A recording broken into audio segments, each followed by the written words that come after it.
মিডিয়ার লোকজন যখন সরকারি কর্মকর্তাদের জিজ্ঞেস করছে যে আমাদের বাংলাদেশে বর্তমান যে তেলের অবস্থা এ বিষয়টি আপনি কিভাবে দেখছেন, তখন তারা সেই প্রশ্নের উত্তরে বলছে আমাদের বাংলাদেশে পর্যাপ্ত পরিমাণ তেল আছে এবং এই তেলের কোনো ঘাটতি নেই। যদি আপনাদের কোনো পাম্পের মালিক তেল দিতে সংকোচ বোধ মনে করে, তাহলে আপনারা আমাকে বলবেন, আমি আপনাদের তেলের ব্যবস্থা করে দেব। তো ঠিক আছে, সবই ঠিক আছে আপনার কথা অনুযায়ী। কিন্তু কিছুদিন আগে যে আমাদের বাইকার যাদের আমাদের মানে বাইক আছে তাদেরকে সর্বোচ্চ 200 থেকে 300 টাকার তেল দেওয়া হচ্ছিল, এবং তাও অনেকটা দাঁড়িয়ে রাস্তায় বিশাল বড় একটা লাইন পড়ে যায়, আপনারা দেখেছেন কিন্তু। তো সেখানে পর্যাপ্ত পরিমাণ দাঁড়িয়ে থাকার পরও কিন্তু আমরা তেল পাইনি।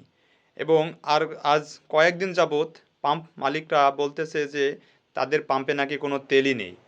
তাহলে এখন যে বিষয়টি বোঝা যাচ্ছে, তাহলে কি আপনি মিডিয়ার সামনে আসছেন এবং বলছেন যে তেলের কোনো ঘাটতি নেই, এটা কি আমাদের জনগণের ভিতরে আপনি বিভ্রান্তি সৃষ্টি করছেন? এবং আপনি কি আপনার জায়গাটা ক্লিয়ার করে বলছেন যে তেল বাংলাদেশে অ্যাভেলেবল আছে, কিন্তু আমরা জনগণ যার কাছে তেল আছে বা যার কাছে মজুত করা আছে, সে বলতেছে যে তেল যদি 120, 25, 30 টাকা লিটার হচ্ছে, সে 200 এবং 250 টাকা লিটার পর্যন্ত নিয়ে বিক্রি করছে।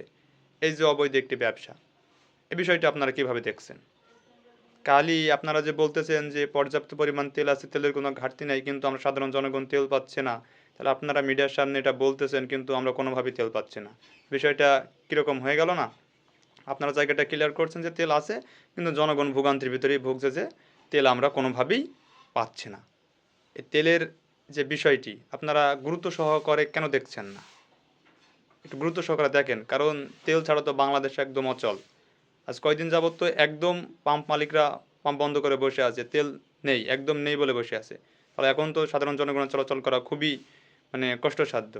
তা আপনি নিজে এসে তেল দিয়ে যাবেন বলতেছিলেন, এখন যে তেল পাম্প মালিকরা বলতেছে তেলই পাচ্ছি না আমরা, তাহলে বিষয়টার সমাধান এখন কিভাবে করবেন?